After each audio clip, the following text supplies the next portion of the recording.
What is God's most important commandment? Okay, well, we'll throw this one out to the audience. What's the first and greatest commandment? Yes. Love the Lord your God. Yes, love the Lord your God with all your heart, all your mind, all your soul, all your strength. And the second is like it. Love your neighbor as you love yourself. All the other commandments are wrapped up and summed up in those two things. You love God before everything else, and then you love other people with everything you got. Right. Several different places in the Gospels.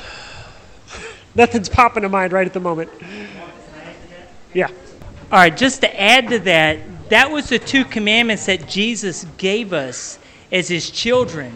Now, we have the 10 commandments that were handed down to Moses by God. Now, Christ came to fulfill the law.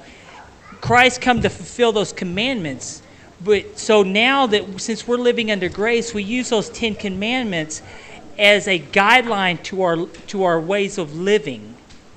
So there's many people out in the world that they believe that they still have to live by the 10 commandments. And if they're judged on the 10 commandments, or if we're judged on the 10 commandments, we're all going to fail before the judgment seat of Christ. That's why Christ had come to fulfill those laws. And those were the two commandments that he had given us.